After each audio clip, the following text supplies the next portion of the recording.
Escuela Nacional de la Magistratura, alma mater del Poder Judicial.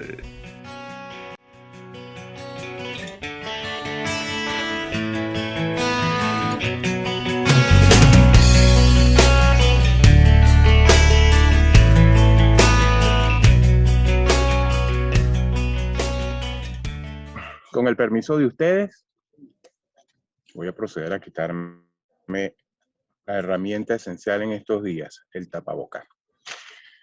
Buenos días.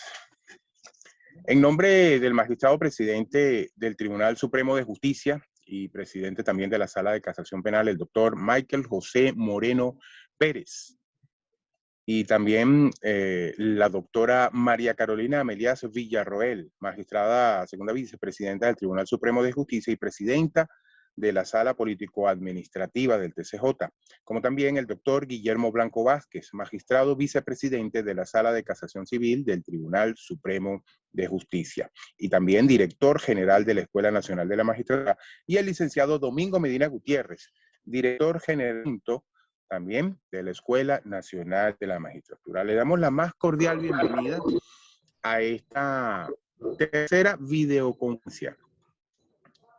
El día de hoy estamos realizando este programa de actualización procesal en lo contencioso administrativo, como ya sabemos. Para ello tenemos allá de la doctora Yolanda Cáceres en el estado Carabobo, que la estoy visualizando en este momento. Con la misma también queremos saludar a todas las juezas y jueces de las diferentes jurisdicciones en lo contencioso administrativo en el ámbito nacional, y también los que nos acompañan en el auditorio de la Escuela Nacional de la Magistratura en Chacao, que están también allí, y también principalmente, y un especial saludo a la doctora María Carolina Amelias Villarroel, que se encuentra con nosotros participando en nuestra videoconferencia del día de hoy. Ella se encuentra, la magistrada Amelias, en el auditorio de la Escuela Nacional de la Magistratura. En esta oportunidad, quien les habla, Peter Carrión, el licenciado Domingo Medina, en el día de hoy, está en otras responsabilidades, y bueno, me tocó a mí en esta oportunidad realizar esta videoconferencia como todos los viernes. Se está realizando desde que se inició. Ya este vendría siendo el número 3 de este programa que llevamos en el día de hoy. Para ello, iniciar nuestra videoconferencia. Observo, también quería yo darles una información al respecto del micrófono. Yo llevo el control acá, tengo problemas, no observo que ninguno esté abierto, pero agradecería para que por favor la veracidad y el buen funcionamiento de todo este sistema y se lleve en armonía esta videoconferencia. Les agradecemos de todas maneras mantener los micrófonos cerrados, aunque ya debe estar bloqueado. Vamos a ubicar por acá a la doctora Yolanda Cáceres Mantilla, que ya se encuentra con nosotros, a la cual le damos los buenos días. Vamos a darle apertura a su micrófono. La ubicamos por acá y le damos la apertura al micrófono. Buenos días, doctora. Adelante. Ya tiene el micrófono abierto. Allí le está llegando un mensaje para que usted active su micrófono. Ok. Buenos días, adelante. La escuchamos.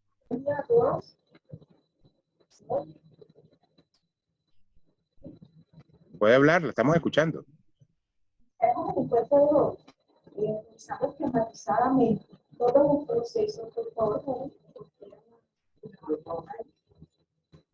Todos los procesos cuya estructura está contemplada en la ley orgánica de la Comisión Contencioso Administrativa, en la ley estatuto de la Función Pública y en otras leyes especiales y ordinarias. El primer procedimiento que vamos a realizar en la pantalla, en pantalla, por favor, escuela, necesito la primera lámina. El primer procedimiento para realizar el modelo aplicable a las demandas de contexto patrimonial. Esto lo conseguimos entre los artículos 56 y 64 de la LOA. Las diversas etapas procesales que vamos a desarrollar hoy lo haremos con la ayuda doctrinaria, catedrática realmente, del doctor Víctor Rafael Hernández Mejía, un profesor de Derecho Administrativo de la Universidad Católica. Vamos a iniciar. Por favor, no olvidemos lo que hablamos la semana pasada sobre las prerrogativas procesales. ¿Okay? Cuando estamos hablando de codificaciones y citaciones. En la primera lámina podemos observar el procedimiento como dije de la demanda de contenido patrimonial. La presentación de la demanda debe efectuarse por escrito, como revisamos la lámina. Entonces, por favor, espera, necesito la primera lámina.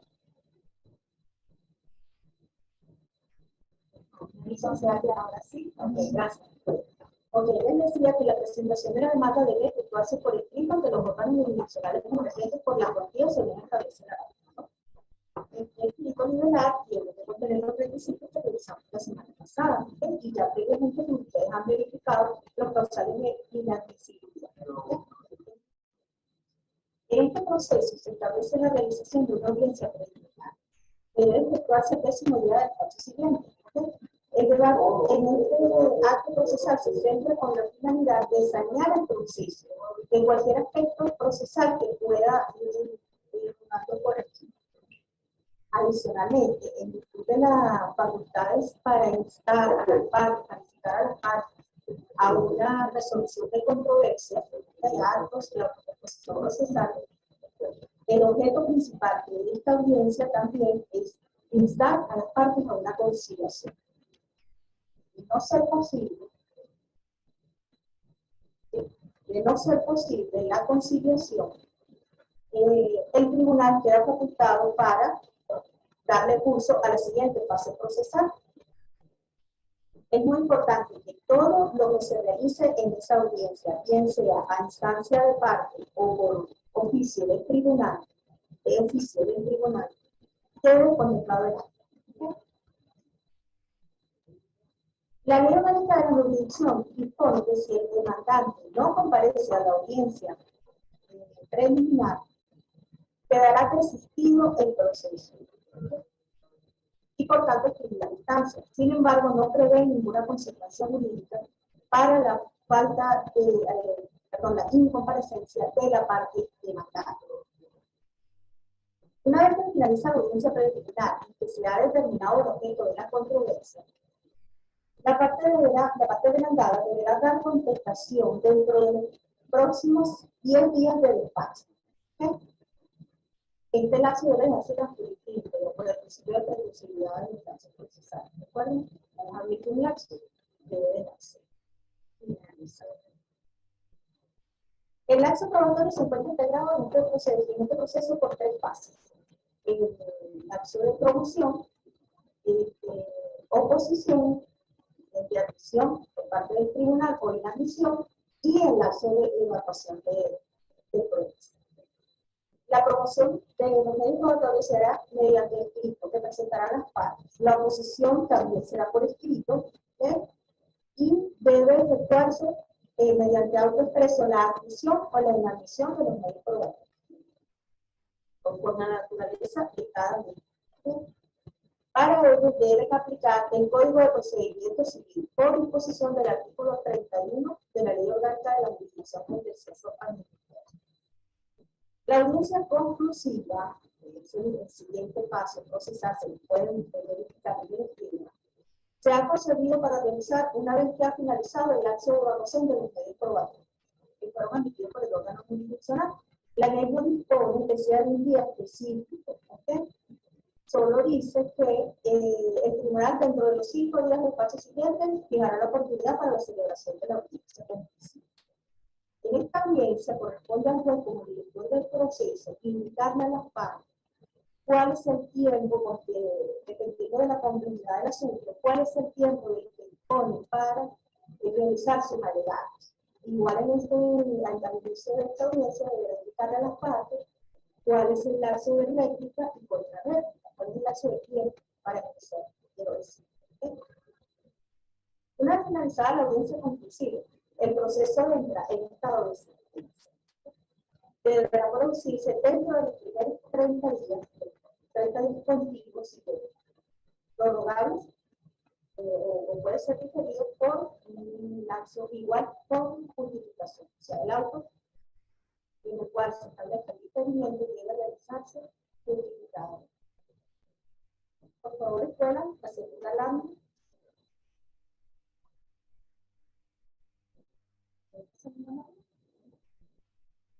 Seguidamente revisaremos el procedimiento Esto lo ubicamos en la Ley Orgánica de la Jurisdicción Contencioso Administrativa en los artículos del 65 al 75.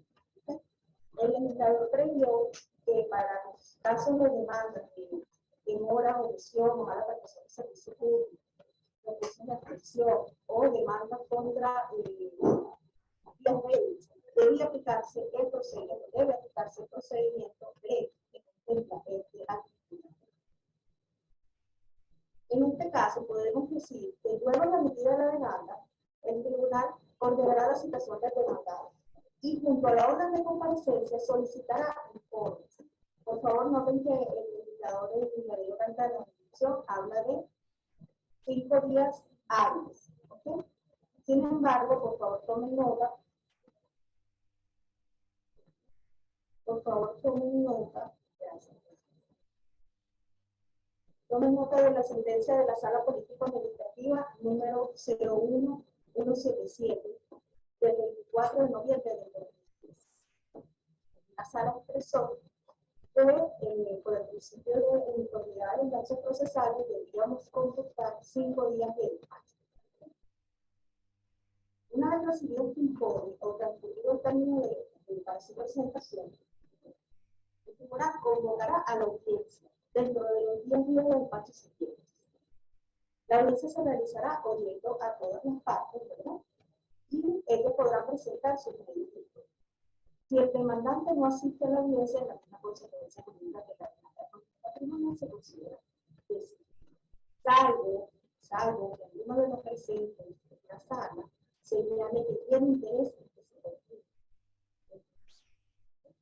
Esa es la única salvedad en este caso con respecto a la en la consulta futura, el tribunal también propiciará la conciliación. Y de no lograrse para mitigar los medios de prueba que han sido promovidos, ordenando la evacuación de ellos para ese mismo día o para el día siguiente. El legislador estableció o le dio la facultad al órgano jurisdiccional de prolongar la audiencia en casos especiales. Eso es discrecional del ciudadano. Cuando considera que debe prolongarse. Una vez finalizada la audiencia, el tribunal deberá expedir la sentencia que deberá contener además de los requisitos contemplados en el artículo 243 del Código de Procedimiento Civil, deberá indicar las medidas inmediatas necesarias para el restablecimiento de la situación jurídica. Estas audiencias son orales, ¿verdad? Son directamente orales, que se permiten escritos, ¿verdad? Sin embargo, deben ser grabadas, eso es otra de las diferencias. Si el indicador que sea grabada y que el formato sea anexado al interior, forma parte integral. Cuenta, por favor, la línea 3. ¿Sí? Seguidamente realizaremos el proceso de las demandas de nulidad, de interpretación de normas legales y de controversias administrativas entre autoridades. El tribunal debe pronunciarse sobre la admisión de la pretensión dentro de la sorpresa de despacho ordena, impone la obligación de enviar un cartel de emplazamiento a los interesados, entendiendo como tales a aquellos terceros que pudieran tener un interés jurídico paralelo al demandante o a la administración. El individual no será obligatorio prevé la posibilidad de que el tribunal, una vez que pertinencia, si era prudente, puede ordenar. Las reglas para crear, consignar, publicado este cartel son bastante el regulador señaló que el cartel será librado el día siguiente a que conste el auto en el expediente judicial que se han cumplido todas las notificaciones ordenadas. ¿Okay? El demandante deberá retirar el cartel de emplazamiento ante la Secretaría dentro del plazo de 3 días de despacho siguientes a su expedición. ¿Okay? Y una vez retirado, el cartel deberá ser publicado y consignado dentro del mes de despacho siguiente. Así es. ¿Sí? El incumplimiento de estas cargas traen como consecuencia jurídica que el tribunal declare el incumplimiento de la prescripción. Es delicado el tema del cartel cuando se trata de un. Hay una excepción para esta regla, ¿sí? Y es que algún interesado, o sea, uno de los terceros de ese cartel, se presente en el tribunal, se dé por notificado y consigna el cartel. El tribunal debe verificar que existe constancia en el expediente de que se ha cumplido con todas estas formalidades y fijar la audiencia. ¿Okay? Están llamados a asistir a la audiencia de juicio todas las personas, solo las partes y los interesados. ¿Okay? Deben asistir a la audiencia de juicio. Esta audiencia será celebrada dentro del plazo de 20 días de despacho siguientes,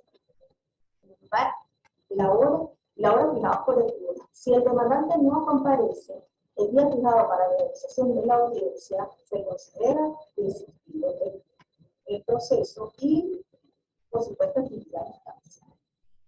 Si el demandante, entonces el demandado no comparece, el proceso sigue su curso.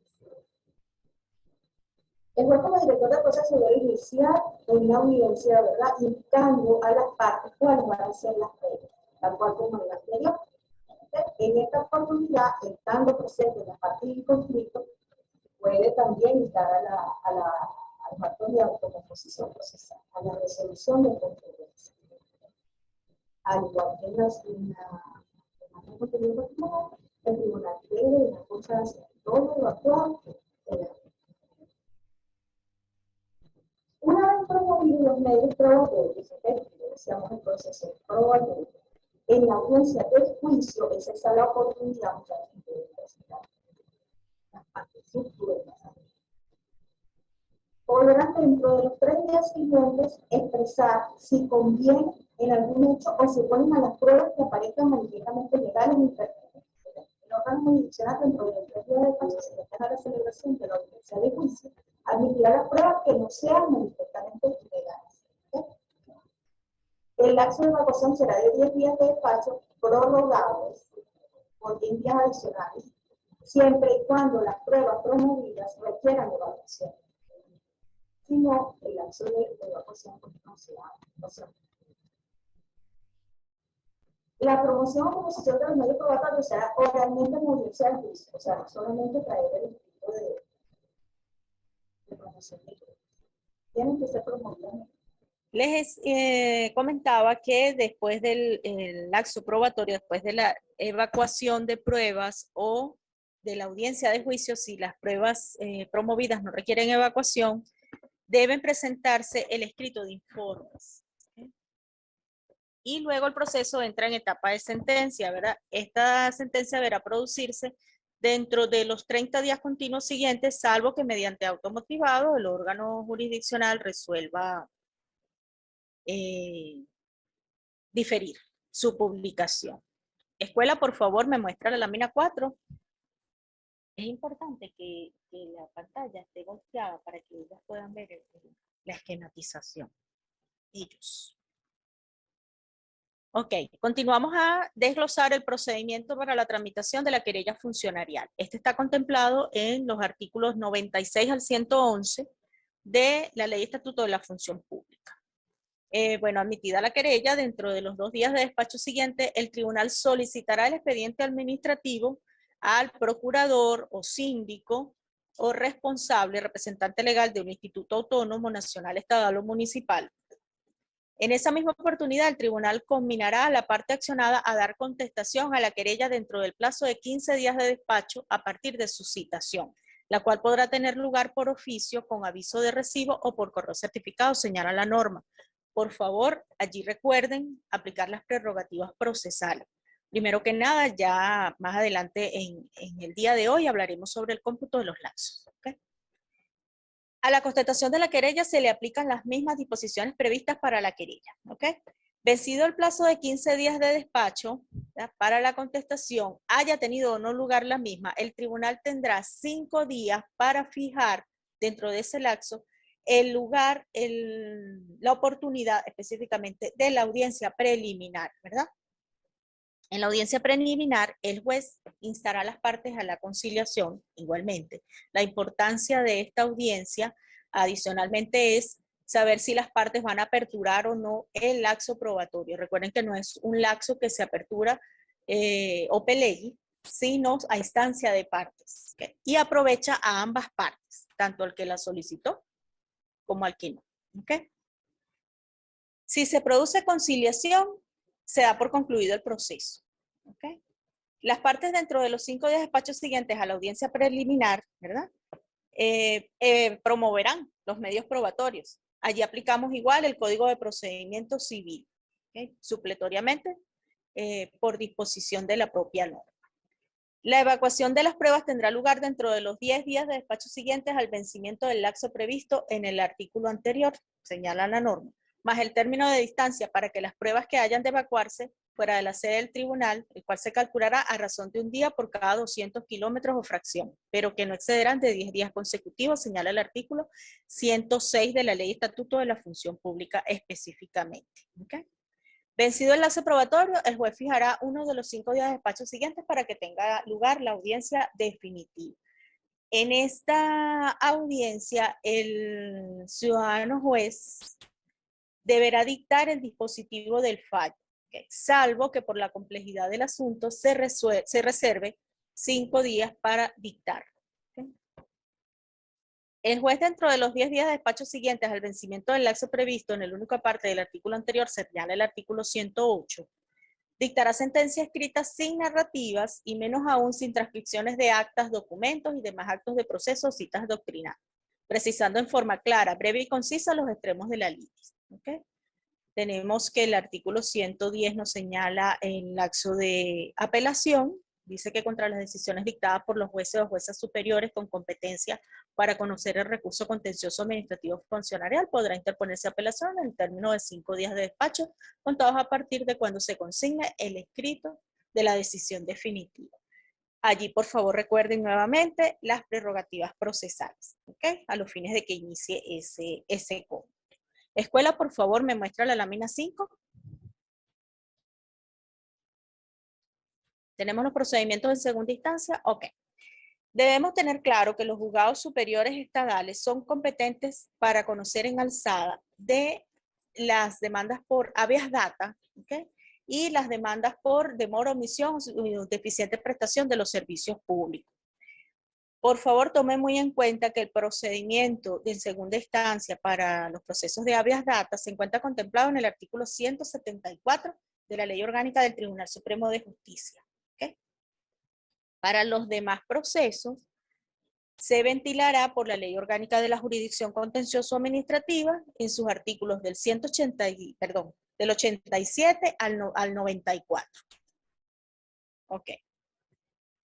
Noten, por favor, antes de avanzar, que el procedimiento establecido en el 174 es bien sencillo, ¿ok?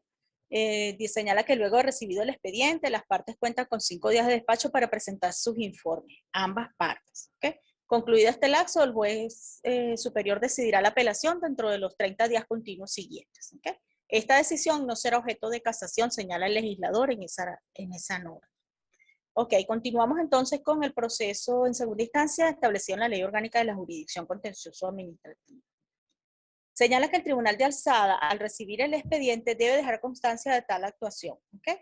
La parte apelante deberá presentar un escrito que contenga los fundamentos de hecho y de derecho de la apelación. El escrito de fundamentación debe presentarse dentro de los 10 días de despacho siguientes a que el órgano jurisdiccional deje constancia de la recepción del expediente. Por eso es tan importante aquella sentencia que comenzábamos en estos días sobre la necesidad de evitar que las partes dejen de estar de derecho desde el momento en que se oye sus apelaciones. ¿Okay? El sujeto procesal que haya resultado vencedor en la primera instancia, total o parcialmente, tiene derecho a oponerse a la fundamentación de la apelación mediante la presentación del escrito de contestación. Estos son 5 días. Él dispone de 5 días de despacho para presentar su escrito de contestación a la fundamentación de la apelación. En esta instancia solo se admitirán los medios de pruebas documentales. ¿Okay? Allí difiere con el proceso civil, porque en el proceso civil podemos en segunda instancia promover documentales, posiciones juradas y juramentos decisorios. Pero en esta jurisdicción, por el tema de las prerrogativas procesales, recuerden que no podemos poner a la República en la posición de absolver posiciones juradas, ¿ok? Entonces, no son admitidos esos medios de prueba, solamente documentales en esta instancia. Cuando ninguna de las partes haya apelado, pero la sentencia debe ser consultada, recuerdan la prerrogativa procesal de la consulta obligatoria, se decidirá sin la intervención de aquellas. Una vez finalizado el lapso de contestación a la fundamentación de la apelación, o cuando se trate de una sentencia que es objeto de consulta por disposición legal, luego que se deje constancia de la recepción del expediente. El proceso entrará en estado de sentencia, señala el legislador. Aquí me gustaría comentarles la sentencia que dejé pendiente la semana pasada, traerles los datos de la Sala Constitucional, es un criterio vinculante, del 16 de junio del año 2008. ¿Okay? Es una revisión constitucional solicitada por Aciclo Godoy, son los datos de la sentencia. Ahora bien, una vez discriminadas las fases procesales, desglosadas las fases procesales que establece tanto la Ley Orgánica de la Jurisdicción Contencioso Administrativa como algunas leyes especiales y ordinarias, me gustaría revisar con ustedes el tema de los cómputos y lapsos procesales. ¿Okay? Tenemos que el término de la distancia deberá fijarse, disculpe escuela, ¿me facilita la lámina 6? Para que ellos visualicen los, gracias, no se preocupen. Ok, allí pueden ver las figuras que vamos a revisar y los aspectos procesales que vamos a revisar a continuación. ¿Ok? Les hablaba del término de la distancia, dijimos que era un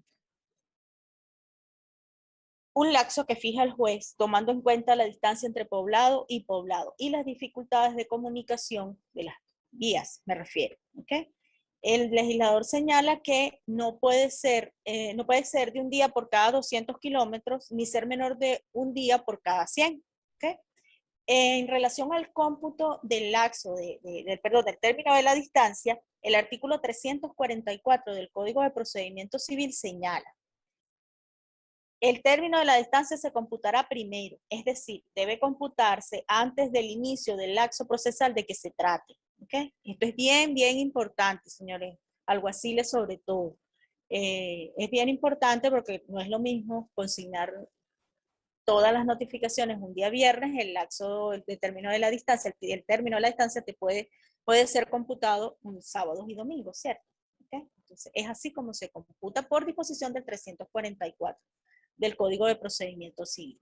Por seguridad jurídica, el cómputo de todos los lapsos y prerrogativas inicia al constar en autos la práctica de todas las notificaciones y citaciones.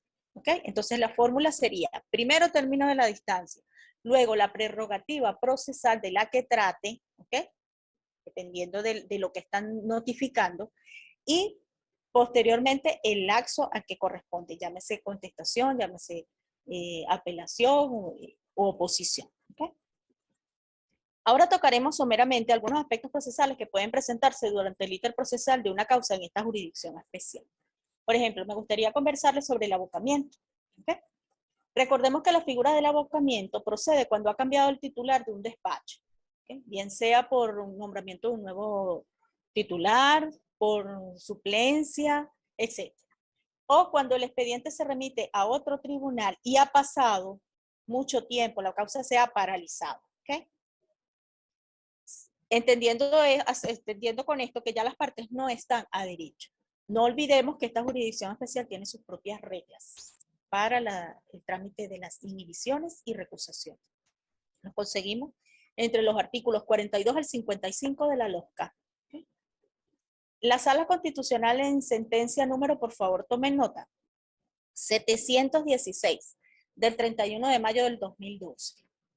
Destacó que la utilización de las palabras abocar y abocar ha causado múltiples confusiones entre los distintos operadores del derecho, como los abogados, los jueces y secretarios, entre otros, así como el propio legislador, que también lo ha utilizado inadecuadamente.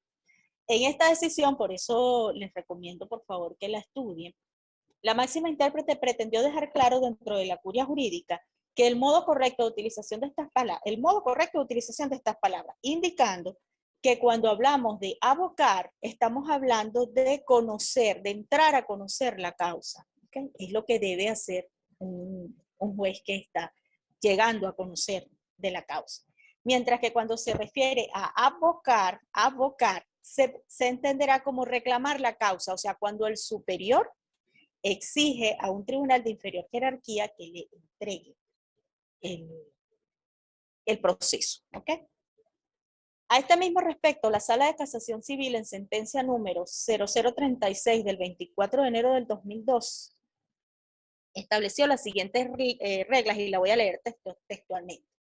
En todo caso de incorporación de un juez distinto al que recibió los informes, siempre que las partes estén a derecho, es decir, mientras el lapso para sentenciar o su prórroga no esté vencido, el sentenciador debe dejar transcurrir los 3 días de despacho previstos en el artículo 90 del Código de Procedimiento Civil a los fines de salvaguardar el derecho que tienen las partes de recusar al nuevo juez o secretario.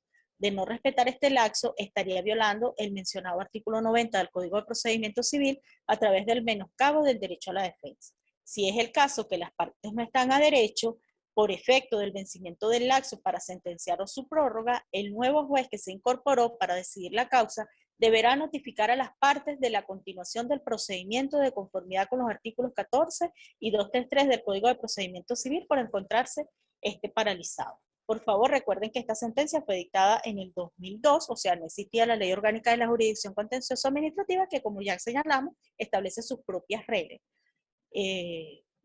para lo que es inhibiciones y recusaciones. Por tanto, cuando leemos artículo 90, deberíamos estar leyendo la norma de la Ley Orgánica de la Jurisdicción Contencioso Administrativa. En ese orden, a objeto de evitar reposiciones inútiles, la jurisprudencia de la Sala Civil ha señalado que para que prospere la reposición de la causa al estado de notificación del abocamiento, ¿verdad?, debe habérsele efectivamente causado indefensión a las partes. Y para ello, el solicitante de reposición debe indicar expresamente o fundamentar cuál es el causal en el que se encuentra incurso o presuntamente se encuentra incurso el ciudadano juez de recusación. O sea, no basta con alegar que no fue notificado, ¿verdad?, a los fines de obtener una reposición, porque entraríamos en las reposiciones inútiles prohibidas por el constituyente del 99. ¿Okay? Es importante que diferenciemos cuando estamos hablando de abocamiento de lo que es la paralización y la suspensión de la causa. ¿Okay? Por favor, tomen nota. La Sala Constitucional estableció la diferencia entre estas situaciones procesales en la sentencia 956 del 1 de junio del 2001. ¿Okay? Sosteniendo, y cito, las causas en suspenso no se desvinculan del íter procesal. El juicio se detiene y continúa automáticamente en el estado en que se encontraba cuando se detuvo, sin necesidad de notificar a nadie, ya que la estadía a derecho de las partes no se ha roto. El artículo 202 del Código de Procedimiento Civil marca los principios al respecto, mientras que el 14 iusden establece que las suspensiones tienen lugar por motivos pautados por la ley, tal como lo hacen, por ejemplo, los artículos 202. Por favor, tomen nota de eso. 202. 354, 367, 387, 756 y 758 del Código de Procedimiento Civil. Esas son los causales de suspensión legal de una causa.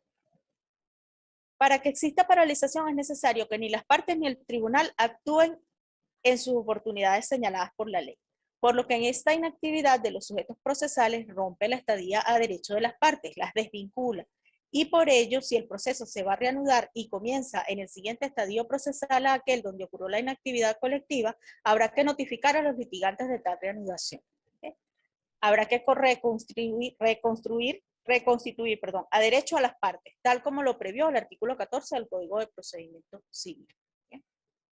En otras palabras, la ruptura de la estadía de derecho es sinónimo de paralización, lo que ocurre cuando el ritmo automático del proceso se detiene por una causa, bien sea de la parte o del tribunal, ¿ok? Pero queda la causa en una especie de limbo, ya que la siguiente acción se hace indefinida en el tiempo, ¿ok? Es eso lo que va a determinar si deben o no notificar el abocamiento del ciudadano juez que está allí. ¿Qué pasa? Ok, para acortar el tema de la paralización y la suspensión, me gustaría que revise la sentencia de la Sala Político-Administrativa 1093 del 19 de junio del 2001. ¿Ok? Para continuar con los puntos que queremos tratar, me gustaría conversarles sobre lo que es la figura de la pérdida del interés procesal. ¿Ok? La Sala Político-Administrativa determinó algunas consideraciones sobre la pérdida del interés procesal, señalando que este debe ser declarado por el órgano jurisdiccional cuando la actividad se produzca antes de la admisión o después de que el expediente entra en estado de fallo o en estado de sentencia. ¿Okay? Eso la diferencia de la perención. Recuerden que la perención es una sanción por la inactividad de las partes, pero una vez que es admitida la demanda, ¿verdad? Y hasta que el tribunal diga vistos o pase a sentencia. La Sala Político-Administrativa en sentencia número 571 del 13 de junio del 2016 cita una sentencia de la Sala Constitucional, la número 416 del 28 de abril del 2009, ¿okay? En la cual aquella expresa que el interés procesal ha de manifestarse en la demanda o solicitud y mantenerse a lo largo del proceso, ya que la pérdida del interés procesal se traduce por el decaimiento y extinción de la acción. ¿Okay? Como un requisito que es de la acción, la falta de interés, ¿verdad? Debe ser declarada de oficio, ya que no habría razón para que se movilice al órgano jurisdiccional. ¿Okay? En el resto de los casos, es decir, o sea, entre la admisión y la oportunidad que se dice vistos, ya señalamos que debe ser declarada es la perención. ¿Okay? Respecto a las medidas cautelares. Uno de los atributos de los derechos a la tutela judicial efectiva consiste en el derecho de solicitar y obtener del órgano jurisdiccional medidas cautelares, ¿verdad? Que le permitan garantizar a su vez las resultas de un juicio. Según establece el artículo 104 de la Ley Orgánica de la Jurisdicción Contencioso-Administrativa, el tribunal contará con los más amplios poderes cautelares. ¿Okay? Sin embargo, igual establece el artículo 109, no igual, pero igual facultades cautelares, establece el artículo 109 de la Ley de Estatuto de la Función Pública. Término. Les decía que, sin embargo, deben cumplirse, es indispensable que se cumplan con los requisitos exigidos por el legislador para el otorgamiento de las medidas cautelares. ¿Okay? La Sala Político-Administrativa en sentencia número 1483 del 9 de noviembre del 2011 estableció el siguiente criterio. El poder cautelar debe ejercerse con sujeción estricta a las disposiciones legales que lo confieren, por lo que la providencia cautelar solo se concede cuando existan en autos medios de prueba que constituyan presunción grave de la existencia del riesgo manifiesto de quedar ilusoria la ejecución del fallo, así como del derecho reclamado. Y en el caso de las medidas innominadas se requiere además de la existencia del temor fundado de que una de las partes pudiera causarle lesiones graves o de difícil reparación al derecho de la otra, a lo cual hay que agregar, conforme a lo dispuesto en el artículo 104 de la Ley Orgánica de la Jurisdicción Contencioso-Administrativa, que debe velar por la adecuada ponderación de los intereses públicos generales y colectivos, concretizados y ciertas gravedades en juego. De manera que, en conclusión, para otorgarse medidas cautelares debe cumplirse con los requisitos establecidos por el legislador en el artículo 585 del Código de Procedimiento Civil. Esto es la presunción grave de que quede, del derecho que se reclama como un buen injuri, y el peligro grave de que resulte ilusoria la ejecución del fallo, o sea, el periculum in mora. Con referencia al primero de los requisitos, su confirmación consiste en la existencia de la apariencia del buen derecho. Pues cuando se acuerda la tutela cautelar no puede prejuzgarse sobre el fondo del asunto planteado. Puede comprenderse entonces como un cálculo preventivo o juicio de probabilidad o verosimilitud sobre la pretensión del demandante, correspondiéndole al juez analizar los recaudos o elementos presentados junto con el nivel de demanda, a los fines de indagar sobre la existencia del derecho que se reclama. En cuanto al segundo de los requisitos mencionados, periculum in mora, ha sido reiterado pacíficamente por la doctrina y la jurisprudencia que su verificación no se limita a la mera hipótesis o suposición, sino a la presunción grave del temor al daño por violación o desconocimiento del derecho si éste existiese. Ahora bien, cuando la medida preventiva obra en favor de la República, debemos pasearnos por la prerrogativa procesal establecida en el artículo 104 del decreto con rango, valor y fuerza de ley orgánica de la Procuraduría General de la República, la represa en el año 2016. ¿Okay? Esta norma nos señala que no se requiere la comprobación concurrente de los requisitos, basta la existencia de uno de ellos. ¿Okay? Se tomen en cuenta eso cuando sea el Estado en sus modalidades, porque recuerden la sentencia del 2017 vinculante, las prerrogativas de la Procuraduría General de la República son extensibles a todos los niveles del Estado. Finalmente, revisaremos la intervención de los terceros en esta jurisdicción. La ley orgánica de la jurisdicción nos señala expresamente cuáles son las reglas para la intervención de los terceros. Por tanto, tenemos que aplicar la supletoriedad. Aplicaremos el artículo 370 del Código de Procedimiento Civil, que establece cuáles son los tipos de terceros que pueden intervenir en un juicio y las reglas para su intervención. Entonces, concluimos así nuestro tercer encuentro, nuestro tercer módulo. ¿Okay? Les doy las gracias por su atención, disculpen las fallas y bueno, espero que les haya sido provechoso. Buenos días. Revisando como es obvio, bueno, por acá todos, muchas gracias a todos los presentes de las diferentes jurisdicciones en lo contencioso administrativo. Tengo los primeros mensajes.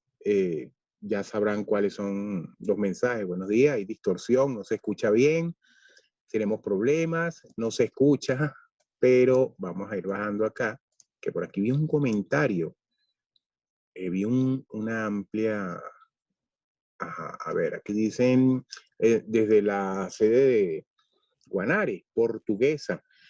Buenos días, desde el Estado Portuguesa, capital espiritual de Venezuela, le extendemos nuestros más sinceros saludos y felicitaciones por esta actividad de gran importancia.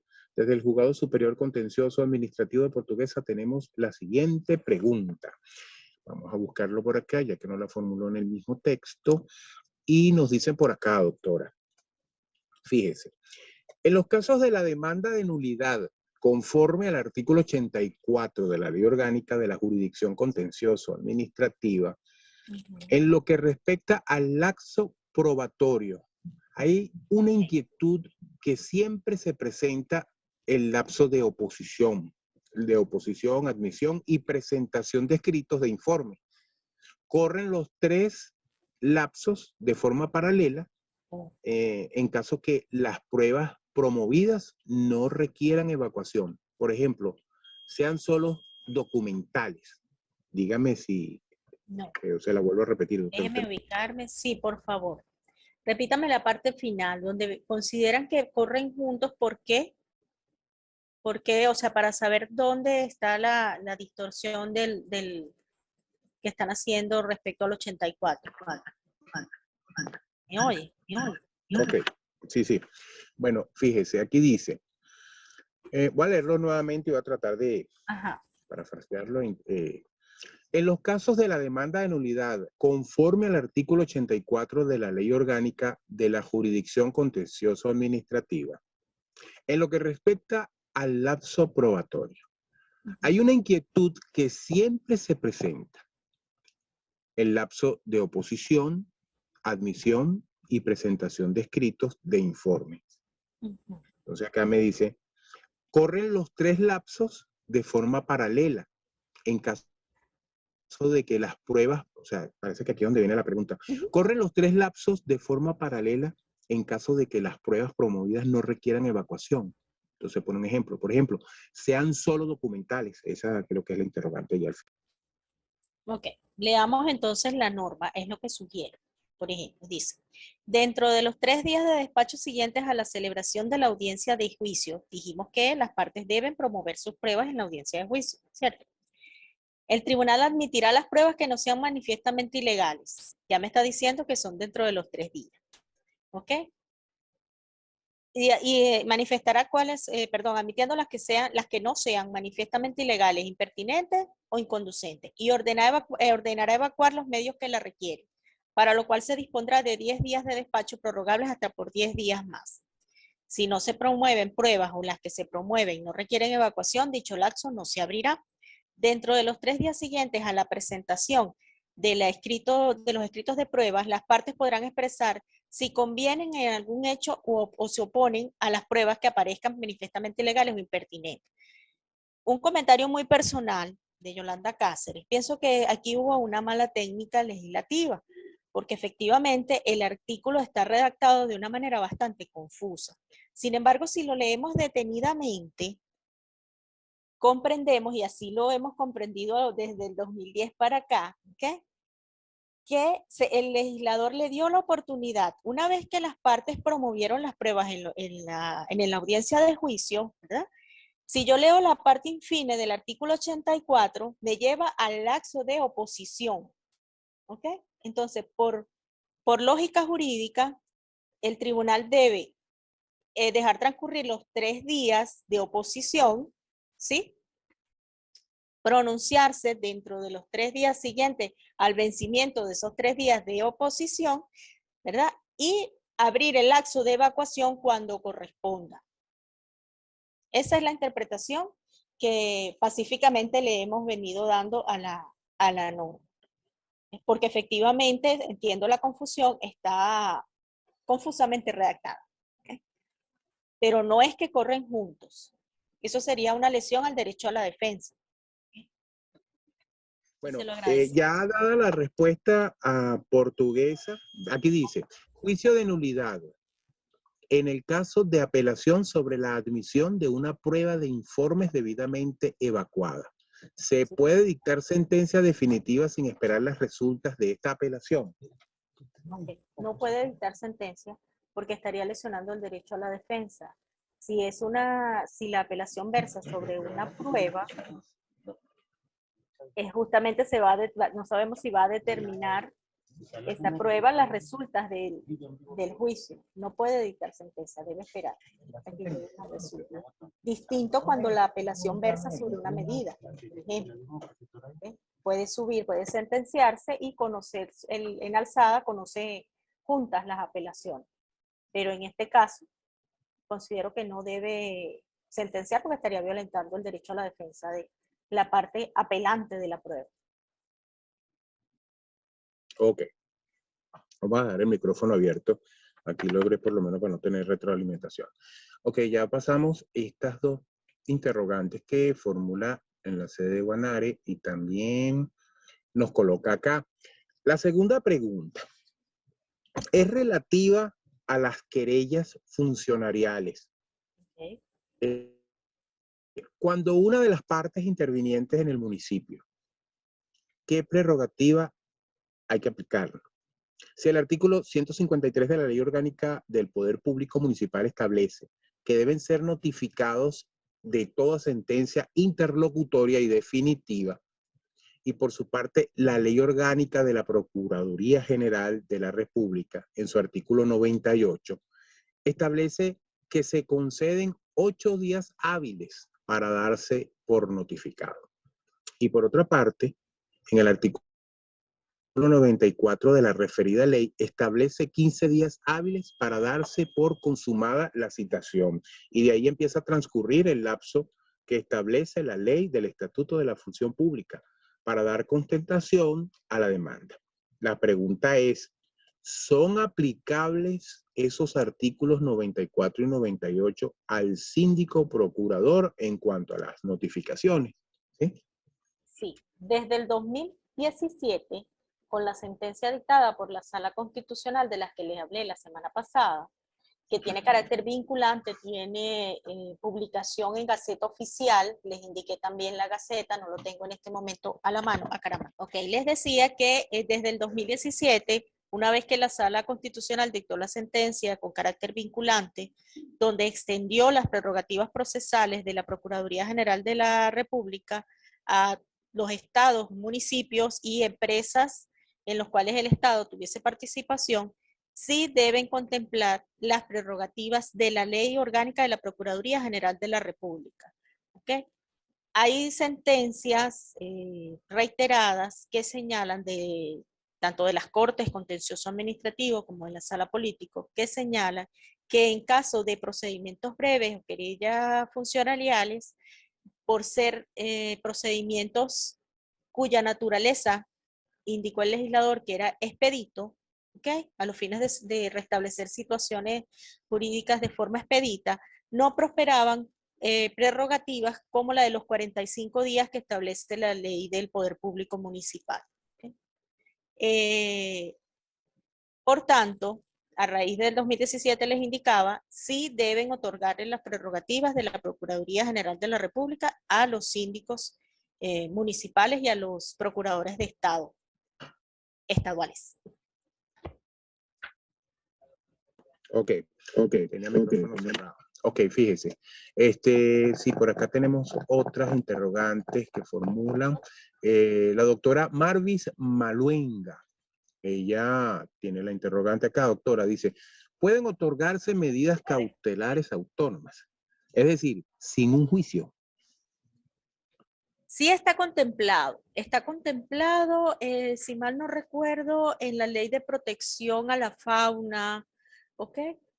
Eso es una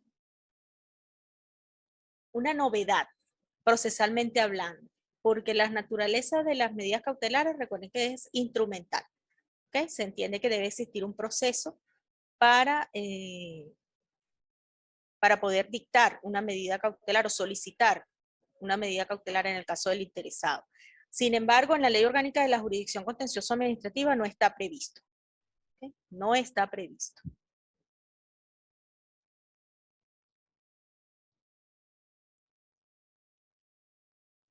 Ok, doctor. Fíjese. Por acá también, en la sede de Guanare, en el estado portuguesa, en esta jurisdicción, nuevamente tienen una tercera pregunta, la cual indica, en los casos de consulta de sentencia, si bien es cierto, ya existe una jurisprudencia que establece que transcurrido los 6 meses, no ¿Sí? se puede remitir a consulta. La pregunta es, en caso de que transcurra ese lapso de 6 meses por causa no imputable al tribunal, se procede a la ejecución voluntaria inmediatamente. Bueno, en la pregunta, ¿no? La pregunta es, en caso de que transcurra ese lapso de 6 meses por causa no imputable al tribunal, ¿se procede a la ejecución voluntaria inmediatamente? En caso de no remitir a consulta la decisión emitida por el tribunal. Lo primero que me gustaría acotar es que me causa ruido el argumento de por una causa no imputable al tribunal, ¿ok? Porque si justamente el expediente no fue remitido en consulta, es por inactividad del tribunal, ¿ok? Entonces, si estamos hablando del tema pandemia, por ejemplo, no podemos computar ese lapso. Recuerden que por disposición de la sala plena no corrieron los lapsos procesales entre el 16 de marzo, ¿verdad? 2020 y el 5 de octubre de 2020. Entonces, trato de responder la pregunta, pero por favor tomen en cuenta eso. ¿Cómo puede ser no imputable al tribunal? Lo cierto es que si ya transcurrieron los 6 meses, según el criterio que también es vinculante, también tiene publicación, si ya transcurrieron los 6 meses, a partir del momento que se vence el lapso de apelación, no desde el momento que se dicta la sentencia, ¿ok? que vence el laxo de apelación sin que el tribunal haya cumplido, perdón, se venció el laxo de apelación y no apelaron, sin que el tribunal haya cumplido con su carga de remitir el expediente a consulta, se han transcurrido 6 meses. A partir de eso, ya lo que procede procesalmente es la ejecución voluntaria. Obviamente, la sentencia señala que se deja a salvo las sanciones que puedan aplicársele al juez que omitió, que cayó en la inactividad. Ok, doctor. Revisamos por acá vía WhatsApp, utilizando todas las TICs, tecnología de la información y la comunicación. Tenemos por acá el doctor Leonel Fajardo, juzgado contencioso administrativo del Estado de Barinas. Él ha de formular la siguiente pregunta. ¿Cuál es el lapso para la apelación de la querella funcionarial antes de ser notificado de la sentencia o se declara improcedente la apelación por anticipado? La jurisprudencia desde hace ya bastante tiempo ha venido señalando que no se puede sancionar la celeridad de la parte. ¿Okay? Entonces, lo que sí es cierto que el lapso de apelación no correrá sino hasta cuando consten todas las notificaciones en el expediente. ¿Okay? Pero el tribunal debe tomar en cuenta la apelación formulada de forma anticipada.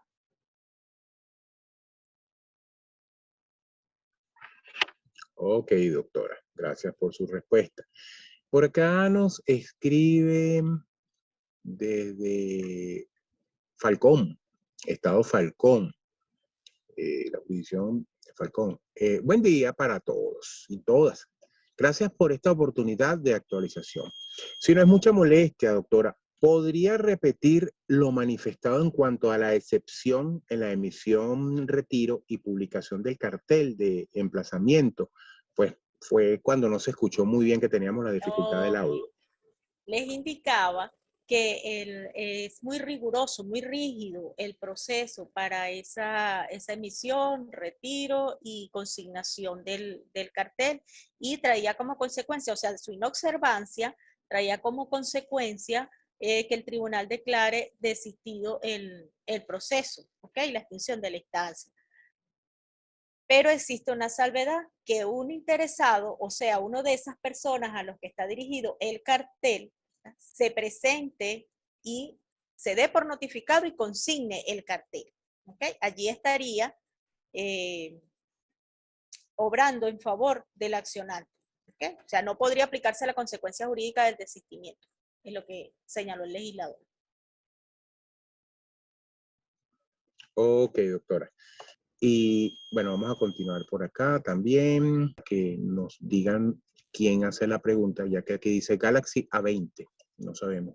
Pero hace formula la siguiente pregunta, doctora. No, En caso de que se haya introducido una querella solicitando la declaratoria de nulidad de un acto administrativo de remoción donde se le negó la reincorporación y el pago de los solicitados, de los soltados, bueno, de ese solicitado se le faltó, de los solicitados, ¿puede el querellante introducir una nueva querella solicitando ahora el pago de las prestaciones sociales o se aplica la caducidad de la acción? No, se aplica la caducidad de la acción. Ahí tenemos que entrar a revisar, recordar lo que es la figura de la caducidad y la prescripción. La caducidad no se interrumpe, es un lapso fatal, ¿verdad?, que ocurre una sola vez y se evita. Él evitó la caducidad. Ahí tenemos que revisar también entonces lo que sería la polivalencia de la querella. O sea, él en su oportunidad, cuando salió de la administración pública, tuvo la oportunidad de demandar cualquiera de las dos cosas. ¿Okay? Y él decidió solicitar su reincorporación. ¿Okay? Y ya evitó la caducidad interponiendo la querella. Pero si analizamos el artículo 94, ¿verdad?, nos dice que se podrá interponer la querella funcionarial dentro del lapso de 3 meses contados a partir de o la notificación del acto o del hecho generador. ¿Okay? ¿Y cuál fue el hecho generador? Su destitución. Por tanto, estaría caduca. Él hubiese podido hacer, que sí lo hubiese podido hacer por economía procesal, hubiese podido demandar su reincorporación y subsidiariamente demandar el pago de prestaciones sociales. Eso sí es válido. ¿Ves? Porque no son pretensiones que se excluyan, ¿ok? Porque lo estaría pidiendo subsidiariamente. Y por el tema de la polivalencia de la querella, que también lo revisamos la semana pasada. O sea, esa era la oportunidad procesal para hacer todo lo que necesitaba hacer respecto a ese hecho generador, que fue su destitución. Gracias por sus respuestas. Por acá tenemos la jurisdicción de Mérida, lo contencioso administrativo. Buenos días. La pregunta es la siguiente. El amparo constitucional, cuando se admite como cautelar en una demanda de nulidad, ¿tiene o no tiene oposición? Entonces hace una aclaratoria acá. Esto porque hay sentencias que establecen que por regirse el amparo cautelar por lo establecido en la Ley Orgánica de Amparo Constitucional, y esta no contempla la posibilidad de oponerse. Lo que procede es la apelación de la misma en un solo efecto. ¿Entendió, doctora? Aquí no. Sí. ¿Sí se entiende? Sí. Okay. Sin embargo, la jurisprudencia ha sido reiterada y pacífica al señalar que el trámite procesal de las medidas, de las medidas de amparo constitucional cautelar con fundamento en el artículo 5 de la Ley Orgánica de Amparo y sobre Derechos y Garantías Constitucionales, se rige por el mismo procedimiento establecido en el Código de Procedimiento Civil para las medidas cautelares. O sea, tiene una oposición. ¿Cuál es la diferencia entre una y otra? Que la medida cautelar se basa en Fomos bonis juris periculum in mora, ¿ok? Sobre situaciones fácticas propias de ese proceso, mientras que el amparo constitucional cautelar necesariamente debe fundamentarse en una violación o amenaza de lesión de un derecho constitucional, pero el procedimiento procesal de la oposición es el establecido en el Código de Procedimiento Civil, 602 y siguientes. Bueno, doctora, agradecemos sus respuestas a todas las interrogantes que le estaban formulando de las diferentes, de todas las jurisdicciones competentes a la administración, a lo contencioso administrativo, que a la vez le damos las gracias a todos los que estoy visualizando acá, juzgados nacionales, sede Zulia, circuito judicial, Carabobo, donde está usted, juzgado, que lo coloca de una manera aquí. Ya vamos a ir finalizando. Bueno, como le estaba diciendo, circuito judicial mixto de Valera, lo contencioso administrativo en Mérida, en la Dirección Ejecutiva de la Magistratura, en el Estado Barinas, en Falcón, en el Juzgado Superior Contencioso Administrativo de Anzoátegui, juzgado Estadal Octavo Contencioso Administrativo Región Capital, juzgados nacionales primero y juzgado a la doctora Marvis Maluenga, también Nueva Esparta, Portuguesa, gracias también por la formulación de sus interrogantes en la sede de Guanare, la sala temática de Lara, en Zulia, Superior a Contencioso en Los Llanos, allá en el estado de Apure, Telemática Civil en el estado Táchira, Andes venezolanos, y bueno, por acá estaba doble Portuguesa en la sede de Guanare. Gracias a todos y a usted, doctora, por su exposición y, bueno, las respuestas pertinentes que hicieron todos los participantes en esta videoconferencia del día de hoy, que es la tercera.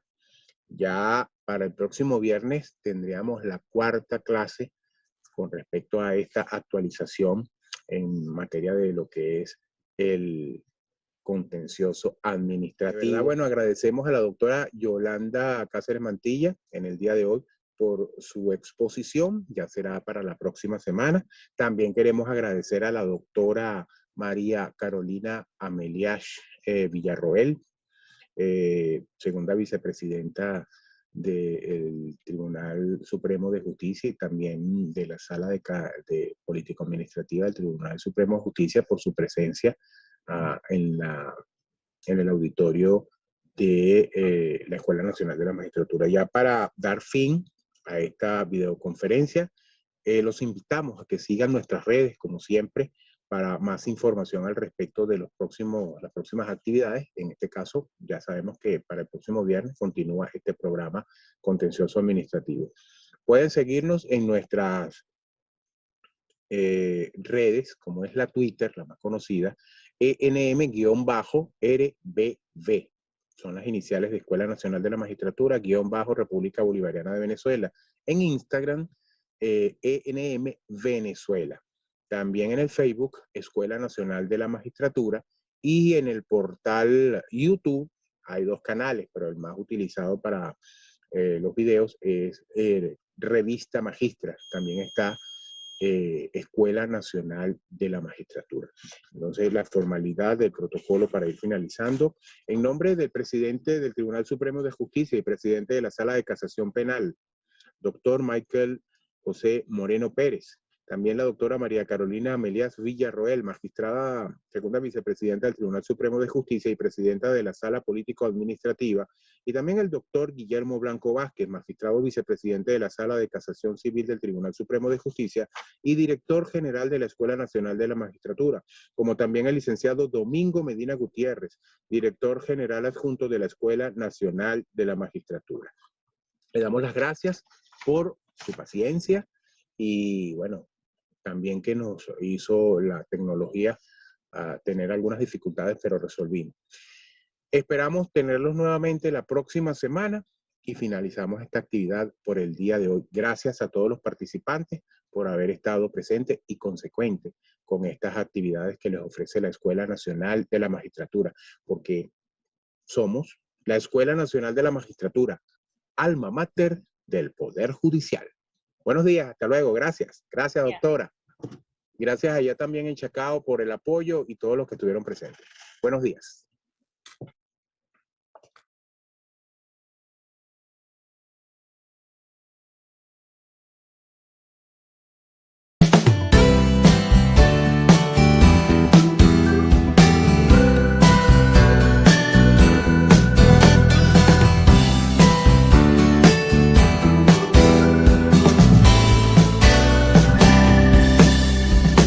Escuela Nacional de la Magistratura, alma mater del Poder Judicial.